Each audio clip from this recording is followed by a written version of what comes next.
all Canadian families, we are on the Titanic. The iceberg hasn't hit yet, so we're not sinking. If we don't shift course, that iceberg is coming for us. I'm not planning on leaving. I'm fighting. We want to make this country incredibly great. We begin to see that it really isn't about diversity. It is about punishing the people who perform beyond the mean. For people who don't care, where do you see Canada going? Oh, it's catastrophic. It is that bad. What is the carbon tax doing to lower carbon emissions? Exactly.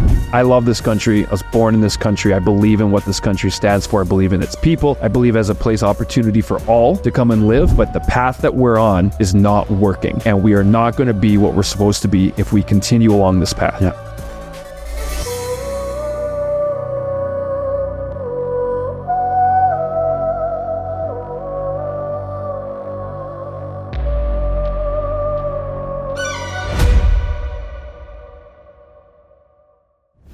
Citizens, hello, welcome. That ominous music at the end always gets me, man. It gets me all set up and ready to go.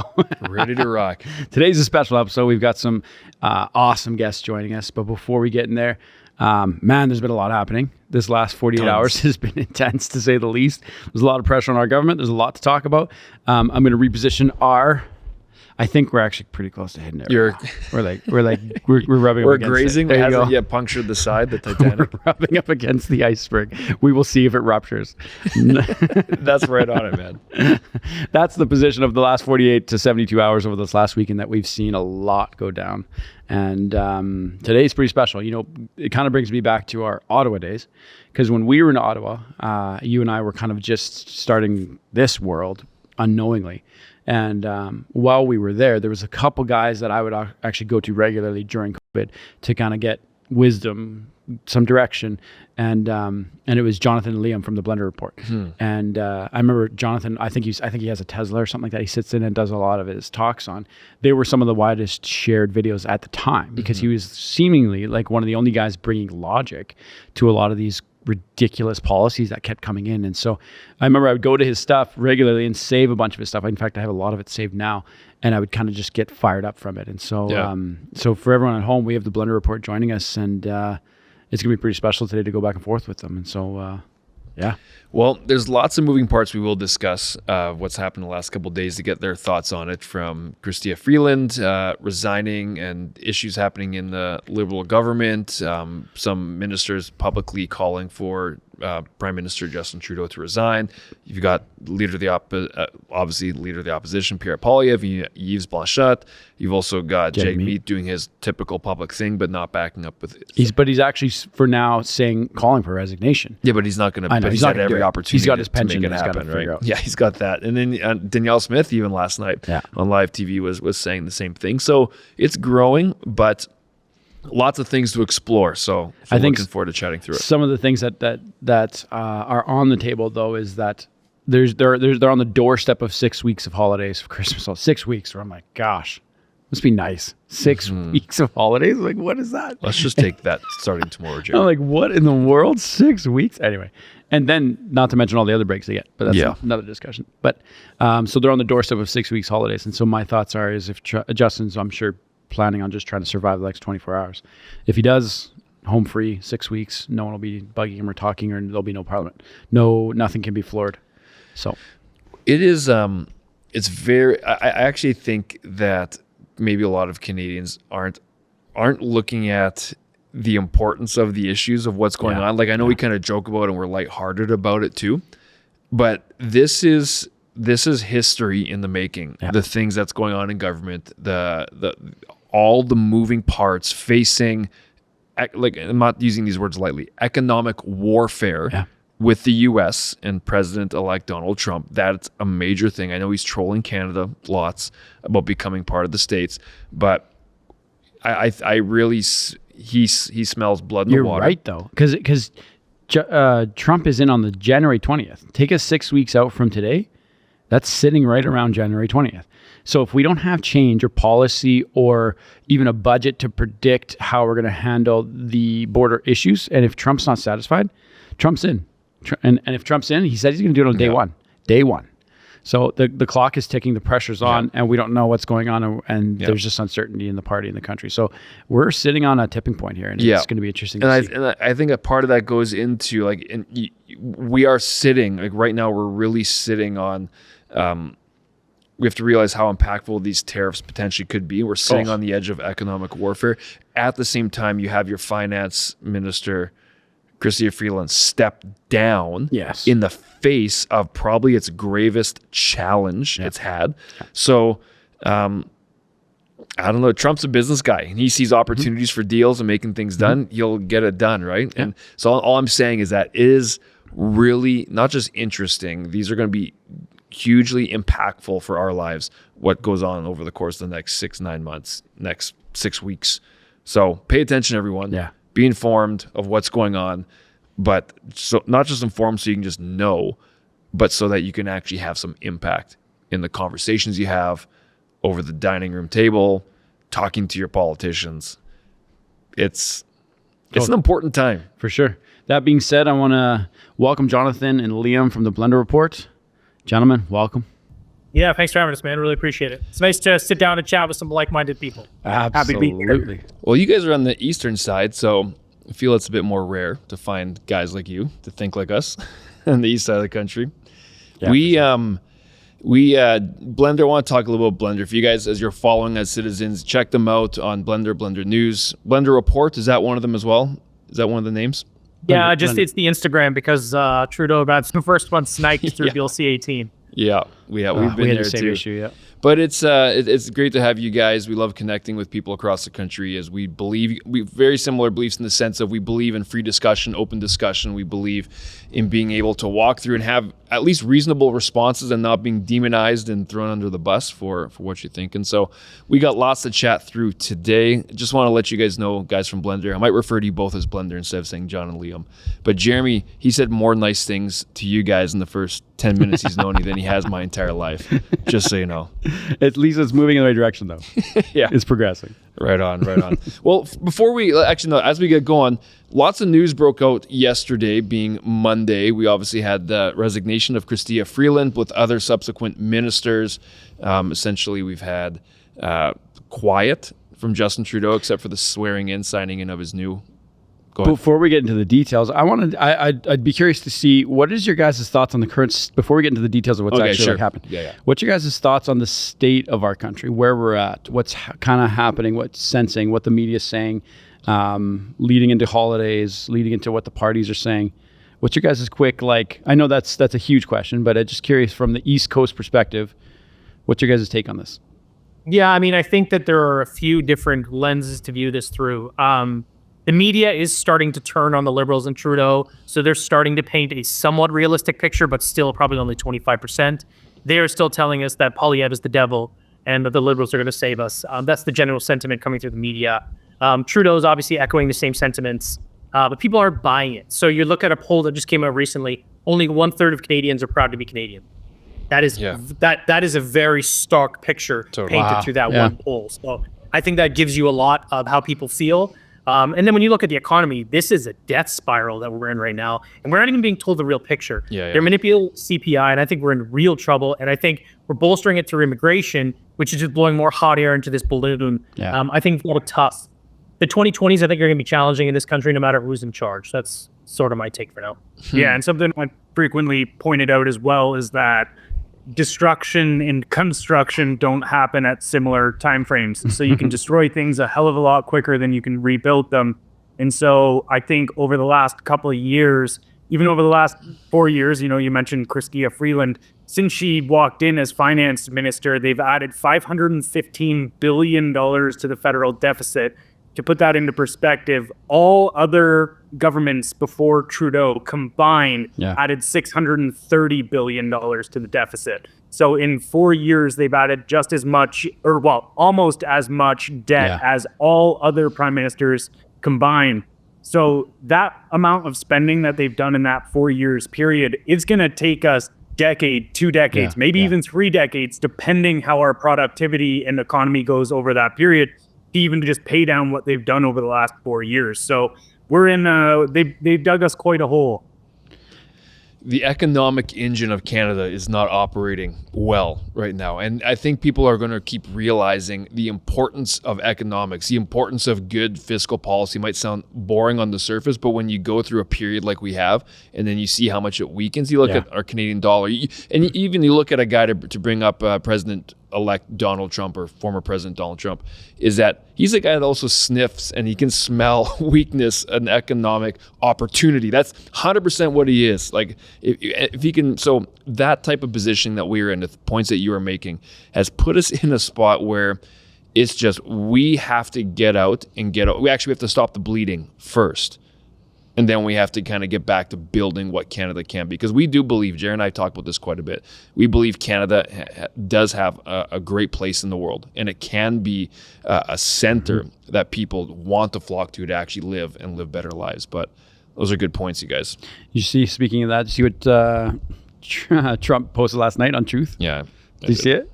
It's funny. I'll read it. It says, the great state of Canada, which is already hilarious, is stunned as the finance minister resigns or was fired from her position by Governor Justin Trudeau. Her behavior was totally toxic and not at all conductive in making deals which are good for the very unhappy citizens of Canada. She will not be missed. He's such a troll, eh?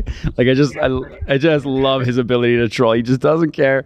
And that brings us into what happened yesterday, which really shocks me. I'm very curious what your guys' opinions is on Trudeau's tactics on avoiding. He's one of the most brilliant people at avoiding these types of scenarios. Like, it's just, he just ignores. I flip-flop now all the time. I don't know if he's brilliant or if he's just... But he dodges things like nobody else. He just dodges them completely. Like, so for those at home who don't know what happened, is Chrystia Freeland resigned over the weekend. She said that the Justin Trudeau Prime Minister had no confidence in her leading into the weekend, and essentially said he was going to replace her. So Monday morning strikes and she resigns, and then it kind of just sets off this trigger of media frenzy about calling for his resignation. Jagmeet gets in front of the camera and says he needs to resign, yet he won't vote in the non-confidence. There's no actual party support except from Liberal. Now they're publicly starting to ask for they're his all resignation. asking for it. His MP's another one resigned as well. You've got Yves Blanchet, leader of the Bloc, calling for this. Like, it's nonstop here. But guys, Jonathan, Liam. But for those at home, and this is what I think is what's happening, and I'd like your guys' opinion on this, is today's the last day of Parliament. And then they're on 6 weeks holidays. 6 weeks. So all he's got to do is get to the end of today, and then they have apparently a Christmas party for the Liberal Party tonight, and then 6 weeks of holidays, and no one's going to remember where we're even at with any of this. And he's already got a new finance minister replaced. That's what I mean. Yeah, dodging. He just dodges. That's the notes. What do you guys think is going on? What's your take? What's your predictions?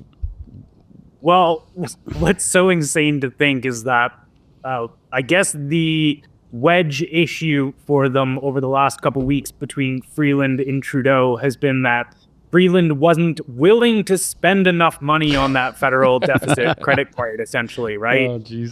In her statement at one point, she said that we need to keep the fiscal powder dry, and that means foregoing costly political tricks, essentially, right? Yeah. And that's all Trudeau has ever known is, all right, well, we're gonna every issue is just we're gonna throw money at it, make a headline so that we look good, and then we can say that we're making life more affordable for everyone, despite just throwing us further and further into debt. So it's very crazy to think that, what I was pointing out earlier about how somebody who has added $515 billion to the deficit was saying, hey, we need to get out of here because I'm not going to spend as much money as you'd like. And then, you see his just entire government starting to fall apart. They first tried to give the finance minister position to Sean Fraser, who is currently the housing housing minister. Yep. And almost immediately he stepped down. He's like, no. I'm not getting in on this. And he cited he wanted to spend more time with his family, but the way I look at it is it's much more likely he just exited the political battlefield because he didn't want to be used as a human shield. Yep. Then the next in line was Randy Boissonnault, who was recently involved in scandals of his own for lying about Indigenous heritage while serving on the Indigenous Liberal Caucus. And if you're referring to the two Randys, just so people are, Yeah. if they've heard that term, the two Randys, that's what Liam is talking about right now. Keep going, man. And so for some context there for what the whole two Randys thing is about is that when he got into his minister position, he had part ownership in a company called Global Health Imports, and he was high up in that company, one of the main owners. And whenever entering politics, he had to cease doing day-to-day operations. But then what they found is that his business partner, Steven Anderson, was still leveraging his name within business dealings, referring to him as, we'll check with Randy if we can make that happen. But for conflict of interest rules, he was supposed to have no say one way or another onto the day-to-day operations of that company. Obviously, that was all bullshit. His business partner, Steven Anderson, was also closely connected to organized crime. Even Bosno shared a address with somebody that had 460 pounds of cocaine they were detained with down in the Dominican Republic. And so, for obvious reasons, he couldn't step into the finance minister position with all of this attached to his name. And then Dominic LeBlanc just got kind of shoehorned into the position, who has been a longtime Liberal. He's served in Parliament since roughly 2005, I believe. And him and Trudeau are, longtime friends. There's a long list of conflict of interest, kind of corruption stuff with him as well, Dominic LeBlanc. And I think the most telling thing is that his last role was as safety minister. And so he's overseen the CBSA and the RCMP in public safety for the last few years. And we obviously know that that's a complete mess with, deportees missing. The RCMP is just completely impotent at this point. So anyways, the guy that has failed his last position is now in charge of the out of control federal budget. So yeah, it is. And even just to add on, we were talking about the resignations going on. There's also a by-election that happened yesterday too, on the same day. I'm sure if you guys all saw this, but the Liberals were destroyed in a Liberal held seat yesterday. So Really? it's just, it's that. like, it was a big day in the sense. And then you've got obviously other leaders calling for resignation. I got a little bit of a prediction. I'm interested to hear, Jonathan, Liam, your guys' thoughts on this. Chrystia Freeland is obviously seeing, finally, the growing dissent for Prime Minister Justin Trudeau. The favor with him is obviously fallen. A lot of people have been seeing that for a while. I even was reading last night, 67% of his original cabinet that he was elected with in 2015 is no longer with him. They've either been fired, they've either resigned, or there's some sort of controversy or something. So 67% of what he ran on, they're gone.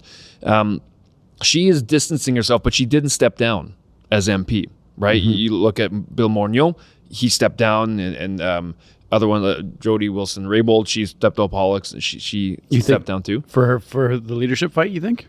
Yeah, I think and she's essentially doing something now by distancing her, saying we need to be fiscally responsible in the wake of 25% tariffs and all this stuff.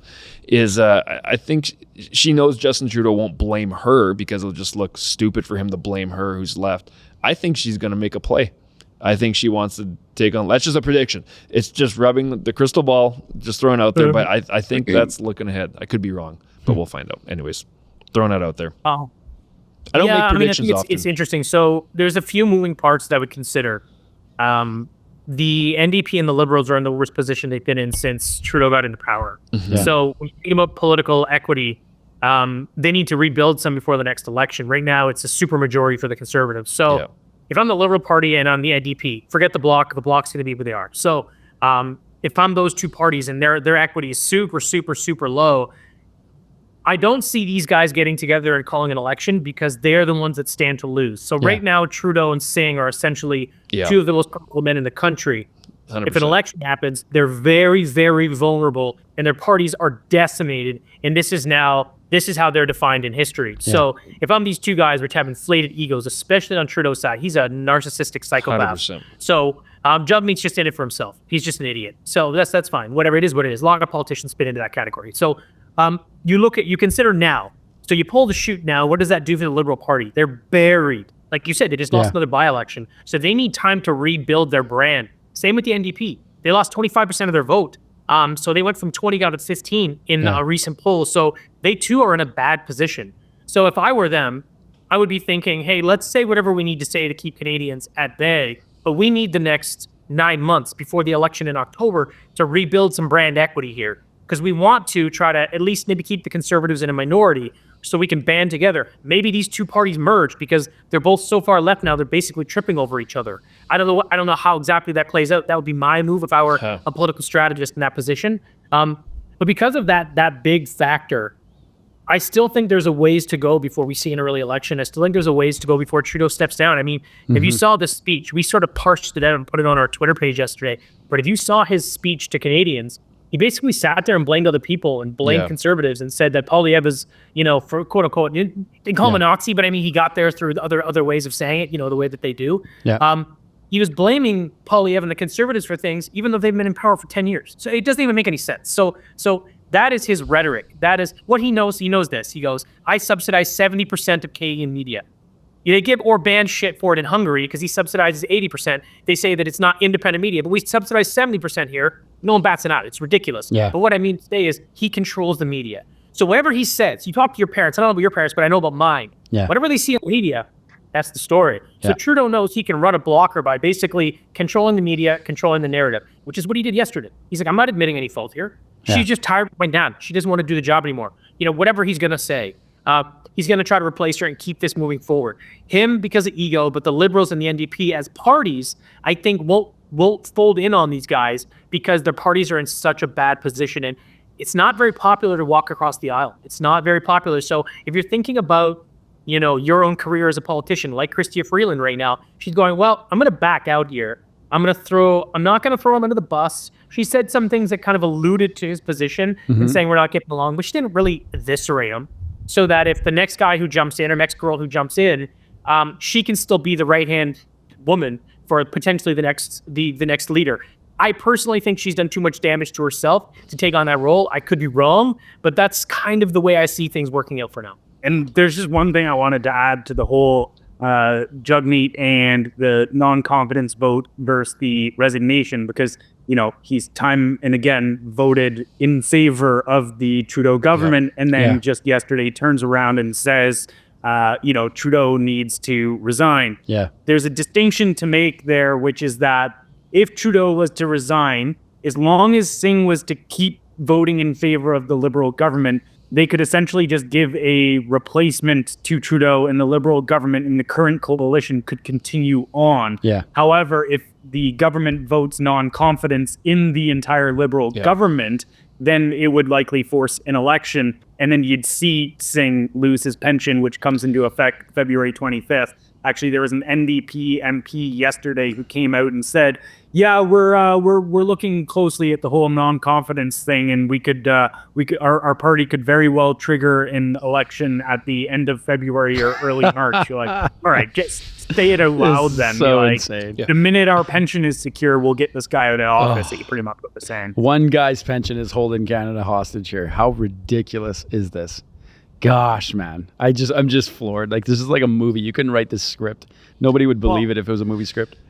We should almost put together a GoFundMe just for Jagmeet Singh. I thought about that. That's a brilliant idea. On one of our shows, I literally said, I'm like, if there's a billionaire out there, can you just raise spot the this money guy and save our country? Let's raise it. Gosh, get him out. That'd be better for Canada. Oh, it's so frustrating. Those are good takes, you guys, on the state of things within our government. As you see, it is pretty disastrous. John, I appreciate what you're saying too about even crossing the aisle, because you're right. Those parties are in shambles, right? Yeah. There are some models right now that are showing that if an election was triggered in the near future, the Bloc could potentially be the opposition, right? The official opposition. This is the Bloc being the potential opposition. So that's how decimated these parties are. It's scary. And you're right. There is, but this is the problem. And we've talked about this a lot when it comes to like real leadership, right? You even look at career politicians. You look at guys, and I know the States deals with lots when you guys got people have no real experience, but they're career politicians. But what we're experiencing here is you don't have real leadership. Like the idea of being a public servant is lost, right? This idea of being a politician to be a public servant. No. We have so many, that's not everyone, but many of our leaders serve in their best interest, not at the interest of Canadians. They're saving face, they're lining their pockets, they're doing their way. That's not what leadership is. That is not what we need in guys who want to lead. How's the saying go again? Typically you want to choose the people who don't want to lead, who don't desire it. And we're living in a time where we're seeing this now plastered over every billboard, it's in our faces every day. You're seeing this but it's interesting, Blendr, if you guys could talk a little bit about this, because Jonathan, you mentioned with news and your parents taking the story. I've got lots of families very similar that way, and friends too, and the rise of independent media and how obviously media is a massive part of democracy. We need to have a properly functioning media. But what is your thoughts as we're moving through this, the importance of guys like you, guys like CTZN, there's a bunch of other great people across Canada doing it. How vital is it for these independents to keep raising up? Well, I think one aspect of that is there's a great study called the Ash Compliance Test, which is how when they took 7 people and put them into a room and they put 3 lines on a blackboard, and one of the lines was obviously longer. They asked everybody in the room which line is the longest. Yeah. Now, there was 6 people that were in on the study and only 1 was the test subject.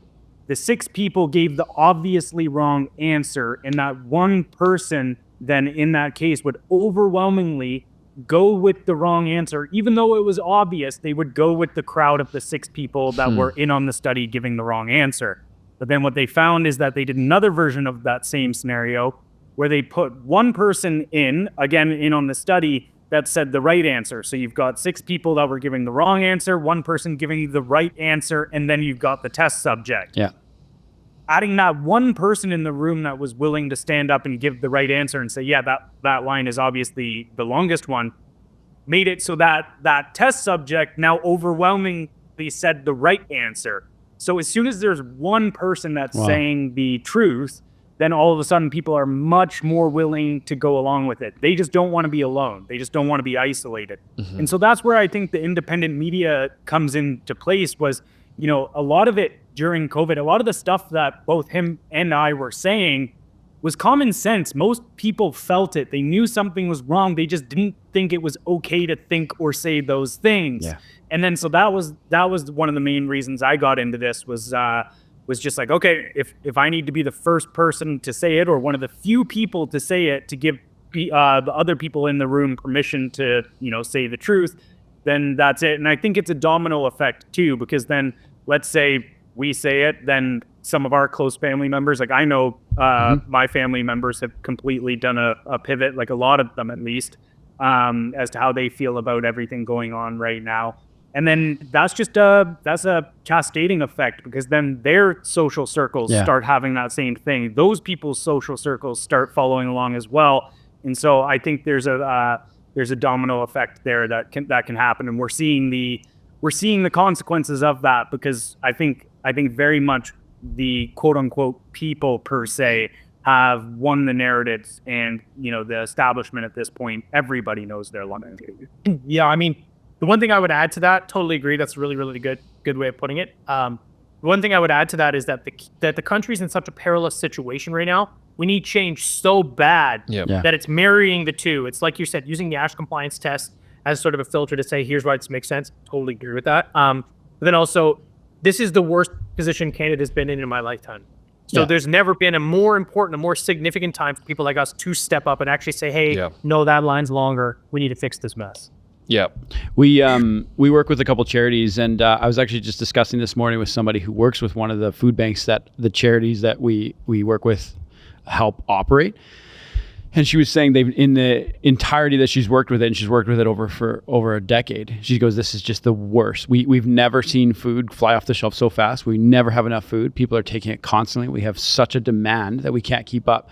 People cannot afford food, and they always have an emergency supply that they try to keep. And They have no emergency supply. They just cannot keep up. I also spoke with the Kingdom Coffee guy, and he has a food bank as well that he's self-funding, and it's a charity that he's also having people fundraise for. And it's the exact same scenario. And so one of those food banks is Winnipeg, and the other one's Calgary, and they're both just slammed. They cannot. People just need food. They can't afford to live. And yeah, you're right. This is such a bad position we're in.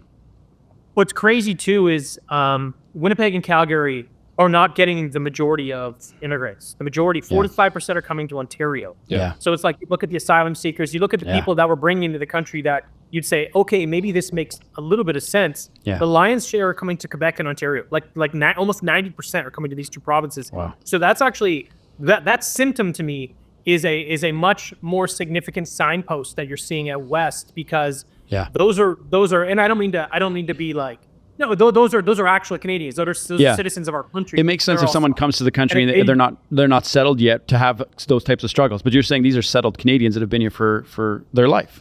Yeah. Majority, yes. That's what's surprising. Yeah, Even True North just put out a report the other day about how 50% of the Syrian refugees are still 5 years later needing government assistance. And look, I have zero issue with anybody from across the planet trying to take advantage of an opportunity that is laid out in front of them and try to make a better life. I have zero issue with the people that come here themselves.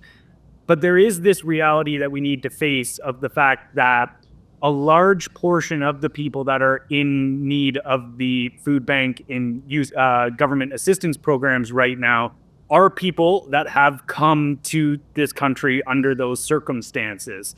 And so what ends up happening is we have more and more people who need assistance living off of the productivity of fewer and fewer people, because as we're seeing, capital flight and all of this is heading out of the country. Yeah. So if you think about it, you've got your tax base, which is becoming less and less productive. So that pie is shrinking. But then you have the government, which needs to take a larger and larger slice of that pie in order to provide for all of these people. It's a ticking time bomb waiting to the point where the plate is just empty for everybody.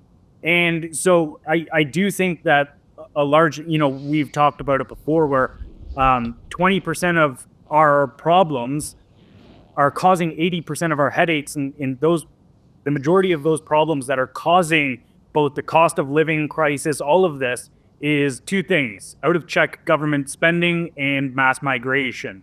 And on the latter end too, we saw that Trudeau, pivoted his immigration stance about a month ago and said that they're limiting it. Well, they're taking it from the 500,000 projected number for permanent residents. We were up over like 1.2 million when you include temporary and student visas and that kind of stuff, or 1.5, close to 1.5.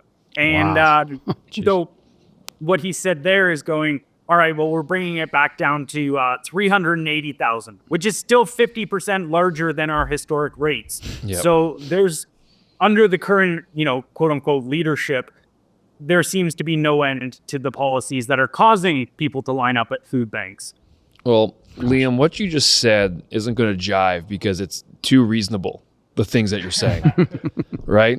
Can you define reasonable? We don't know what that means anymore.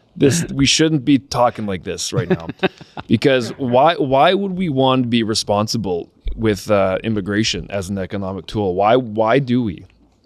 Gosh, you know what's funny? The other thing you're talking about, I want to read something to you guys from our 2024, which also happened yesterday. 2024 Fall Economic Statement. Do you know what the title of it is? Reducing everyday costs, raising wages. Like I say without saying 100%. Are you kidding me? And it goes on to say our deficit is obviously we breached the 60 billion portion, right, for the prediction coming up. 20 billion over prediction. Right? There was one other piece I wanted to read to you, because this is on page 69. Give me like 2 seconds to read this, because it's titled New Tools to Help with Budgeting. Have you guys seen this portion in the economic statement? So Nina, a recent university graduate, is focused on paying off her interest-free Canada student loans and her student line of credit. While she has made progress in paying off her debt, it has been difficult to get a clear picture of her overall financial situation. Once operational, Nina will be able to use new, innovative tools to opt in to securely share her bank account balance and transaction data with an accredited budgeting app. So this is a new tool to try to help Canadians. With what? With this. This will help Nina build an accurate budget, accurately tracking her spending, the most and ironic be thing. notified when she is spending beyond her budget so she can focus on spending on her goals and paying off her loans. This is the most ironic thing in our financial statement. Oh, you can't make this up. You cannot make this up. It is just It's so funny. It's the old, you don't take personal training advice from someone who's a fat ass. Sorry, you don't do it. It's like song, but like, this is what this is. Yeah. A couple things I'd point out about that. I did a bit of research on it, and I was actually going to do a video on the deficit increase. Yep. It was alarming to see. So one of the things, to Liam's point, is they actually had a revenue reduction of over 1%. Their original revenue expectation was in the just under 500 billion, but they ended up having to reduce it by 5.5. Okay. So talk about the money that's leaving the country. And that's in addition to all the other taxes they'd added over this term. Yep. So they had a revenue reduction of over 1%, which is pretty significant when you actually consider the levers they're pulling to bring in more money. If you have any corporations, they're auditing everybody right now, all the HST, everything they can to draw in capital. Yeah. Then the other thing was the spending.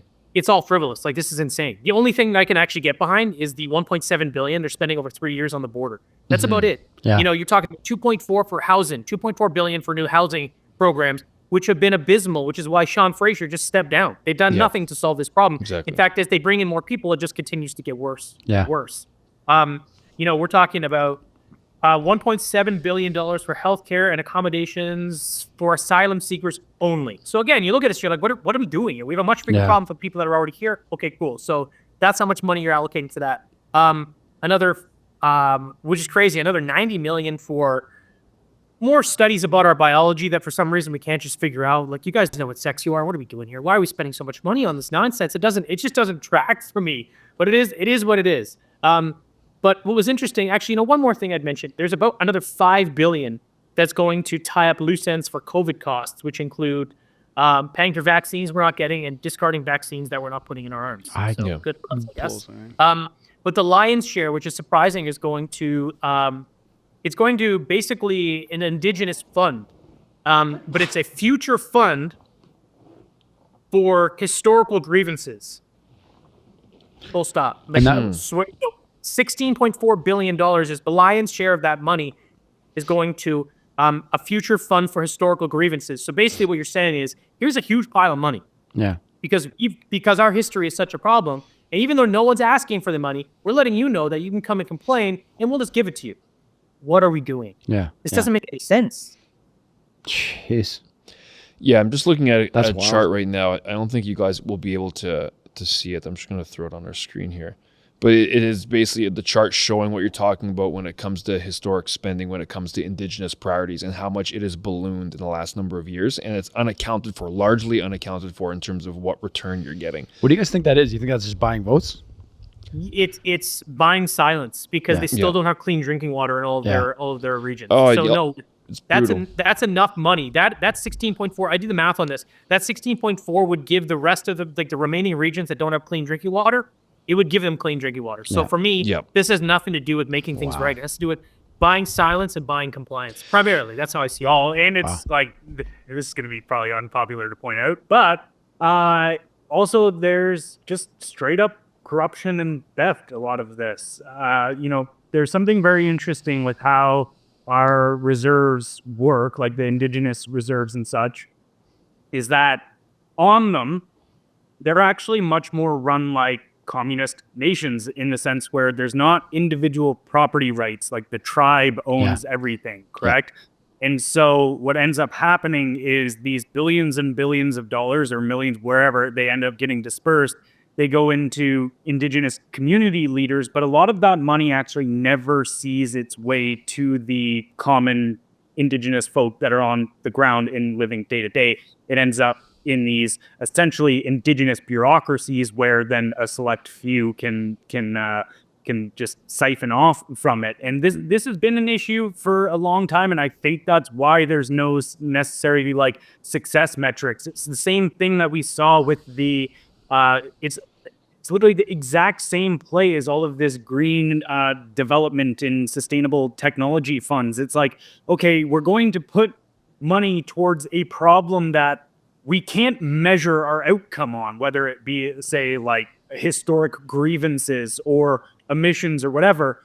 And we can just continually dump money into that pit without people being able to backtrack and go, oh, well, this isn't causing the outcome that you said it would, because it's just a bottomless pit. But didn't the carbon tax fix everything? It will when they double it again. Don't worry. It's fixing, Jeremy. It's fixing things right now. That's very congruent with what David Lee, some of our good friends from the Frontier Center for Public Policy, was talking about when it comes to the Indigenous, in terms of just get rid of the Indian Act. Like, let's actually bring this. And you guys should look his stuff up. He's got some great stuff. The Frontier Center for Public Policy, but he goes in depth, and actually on their website they go in depth into how we can actually help Indigenous people in Canada by bringing them proper water, by bringing them electricity in a lot of places. I think I told the story maybe months ago, but this past year I was the president of the WAB, the Western Association of Broadcasters. We brought on this amazing artist, an Indigenous artist named Asanabi, just incredible singer, incredible guitar player. And he opened up by telling a story, and he's young. He's got to be 25, 24. Northern Ontario, where he lives, grew up on a reserve. They would drive into town. He'd look on his friends' YouTube videos when he came into town, because he never had electricity where he grew up living. He'd watch guys play guitar. Then he'd go back, play his grandpa's guitar, and he'd try to memorize what he saw on YouTube, and that's just kind of how he grew. But he was making a point that we grew up in a place with no running water, and we didn't have the proper things that we need. This is in Canada. In 2023, it was last year when he was saying his story. So that's a serious issue. But back to what we're talking about with the economics of this.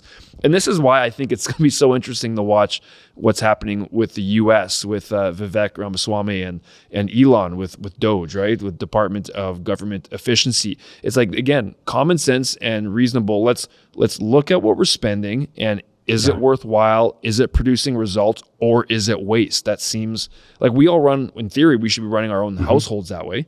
Like, why are we as citizens not expecting our government to do the same thing? Guys, what we try to do quite a bit, Jeremy touched on this earlier with the citizen name, is to bring back the power and the authority to the citizen, to remind people that we aren't beholden to the government, but the government is beholden to citizens. And if citizens are informed, willing to speak up, if they're willing to have these tough conversations, we actually are the ones who let things slide in our country as a group. Conrad Black once said, "We get the government that we deserve." And that's always stuck with me that he said that, because I do feel that the tide's starting to shift. But when it comes to this, we need to be able to speak forward. And really, with Liam, the things that you were articulating really well was, we as citizens collectively have let these things slide, right? When it comes down to it, by not getting on our MP's case, by not getting on activated in politics to let this stuff through. I know we elect people in office, but we have to be so educated to know, what are the policies? What do these people actually believe? What is their background? What are they going to do as best as we can so that we can actually help our country move forward? Because if we're not, we're going to keep electing people that are going to grind us further and further into a hole. But it makes me want to ask a question, what you guys are seeing, because you guys are in the sea of red over there.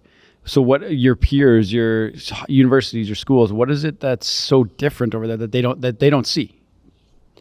Well, you know what? I don't even think there's that much support for them anymore. I haven't come across anyone of recent, other than say the crazy people on Twitter, but I haven't met anyone over the last 6 months to a year that has supported or said that they would vote Liberal again. But one thing I wanted to point out, actually, just going to what you were saying about why wouldn't we run our government like we do our households when it comes to fiscal spending and such. There's a very important distinction to make about the way that government operates, is that it's not like businesses, it's not like individuals, in the sense that bad outcomes from spending the... Sorry, Stevie. Bud Light Tapra makes... Oh, you're good. He sounds like a pterodactyl. It's all is that the consequences of bad spending don't fall on the people making those decisions. Yeah. So when it comes to the government, is they get to seize people's funds, and then they get to spend their money how they see fit. Yeah. And so you have two things. If that program doesn't work, Well, first of all, that government official doesn't depend on that program because they're all rich from insider trading and corrupted deals and such. And then, so they don't have to rely on the program. And then two, it wasn't their finances in the first place that were lost on the quote unquote investment.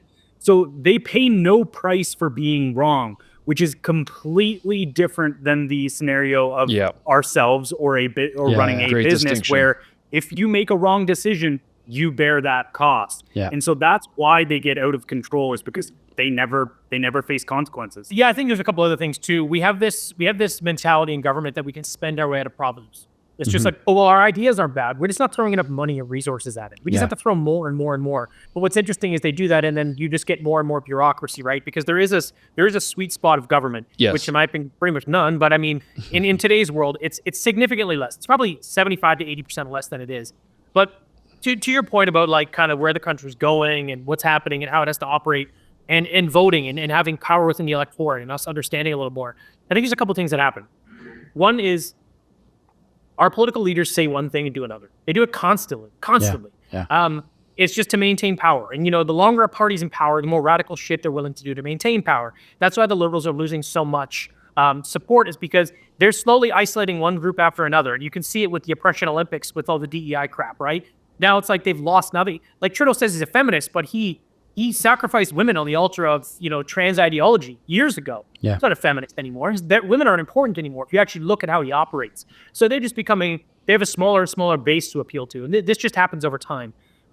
So that's one problem. I think the other problem that we have, which you're seeing change down in the US with Trump, and I'm hoping we're seeing it change here, and this is sort of a two-part explanation. One is, there's two kinds of democracy. There's institutional democracy, and then there's democracy that we all think we get to vote and change who's in charge.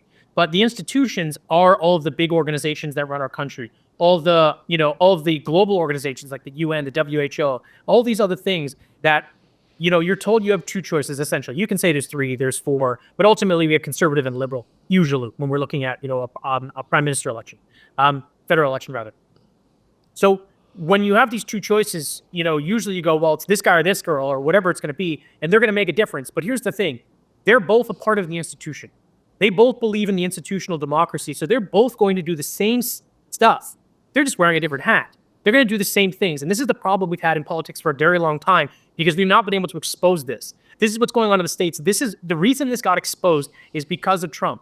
Because Trump is not a part of the institution. He's down here, and that's why people wanted him, because people were finally becoming aware that the institutions are what's corrupt. They're not working for the people anymore, but we couldn't vote our way out of it. They convinced us we could use democracy to get out of this, but really we couldn't, because they basically compromised it by having candidates that both agreed with institutional democracy. Now we're seeing this fall apart right now. We're seeing it in the States. Now I'm hoping that Poilievre is the same thing. Now, before I go too far, Poilievre is a career politician, so he may not be, but he looks like our best opportunity to enter that space. And if he's not, I would be willing to bet that the next person we vote in will be. They will separate themselves from the institutional democracy. So we do have this opportunity over the next year to several years, depending on how things shake out, to repair this country. My concern is, if we don't curb immigration, if we don't curb government spending, it will take far too long to repair this mess. So we'll see how things shake out. But that's sort of the way I see it. I see it going for now. Well, and one thing I'll just tag on to there as well is these political movements, they can transcend borders. So what you're seeing down in the States that we're pointing about, where there's kind of this pushback against the very concept of an institutional democracy, where, you even go back to the French Revolution with Napoleon.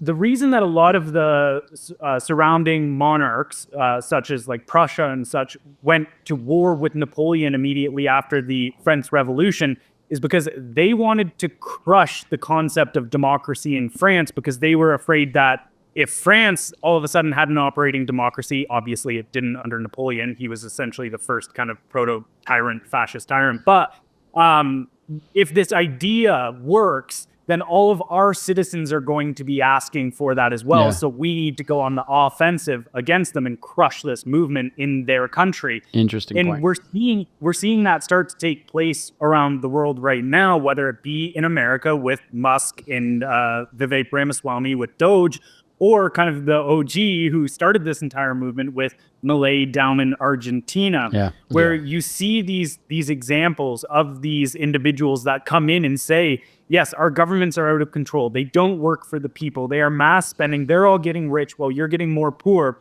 And this kind of sentiment and this idea of mass, what would you call it, debureaucratizing, essentially populism as well. Yeah, like that's really what it is. And that's this like mass shrinking of government. That idea is going to start spreading across the world. I don't think there's anything they can do to stop that now. And so there's going to be, they might be able to say they push back from it on a legislative point or maintain their control or power through just like raw force. But as far as the people, you know, circling this back into living in a deep red area, more and more people are just on board with this idea of like, yeah, you know what? I don't care about who's in the government as much as I want the government to be smaller. And I think that's what Trump's joke that he keeps joking about, making us a part of the states, is actually saying. That's what he's kind of alluding to. He's saying that one way or another, that you guys will either follow suit or become one of us. By that's another way of the same thing happening. And so as joking as he is, obviously I don't think that's actually going to happen. Hopefully we don't get that far, or maybe we do. I don't know. It feels like we are going to, like, as you're saying, it feels like we're going to fall apart where we won't have a choice. But I still stand by my statements from last time. Is if Canadians want that, you need to rethink about being a Canadian. I believe that we can work our way out of that. I believe we, like you guys said, like those are the two biggest things: curbing immigration, curbing our financial spending. If we can get that stuff back in order, then we've got a hope to actually be able to get to a country where we've got hope for our kids and people who want to come here to actually build better lives. And I'll sympathize with the people who are hoping for it, because I don't think they're necessarily hoping to become a part of the states. They're hoping for change. They're hoping for to have a house that they can buy a house. They're hoping to not be 50 years old for their first house. We know personally immigrants here who are now leaving, who immigrated here in the last 5 years and now who are leaving to go to a better place because they just can't get going. Anyways. I know people that moved here from Ukraine to escape the war and moved back. They were like, I'll take my chances with Russia and Putin and live Come here. on. Like literally. I was not expecting that. That is next level. Wow. Yeah. That might sum it up right there. Actually, that might be the way to go. Well, guys, we're right around that time where we usually start to dissolve the conversation. Anything else, Jerry, you wanted to go through? No, I really appreciate it. I love you guys' thoughts. I think to our audience, make sure you guys check out the Blendr.Report if you already haven't. Both these guys got individual channels as well, so make sure to check them out. I know I regularly visit your guys' stuff constantly, just get a pulse on it, and would encourage anyone watching as well to do the same. Any last words, you guys? No, that's it from us, man. Anything from you?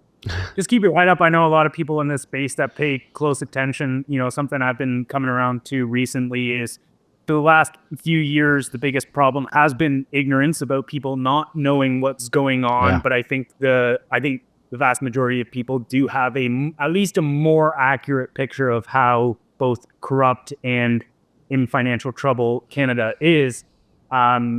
I think the biggest problem now isn't necessarily ignorance as much as it is either apathy or hopelessness. I see a lot of people, you know, we'll even post, and sometimes in our video, we'll talk about like a best path forward. Yeah. And then you see a lot of people in this space shit on that path to, if you even hope for that change, like good luck, don't hold your breath.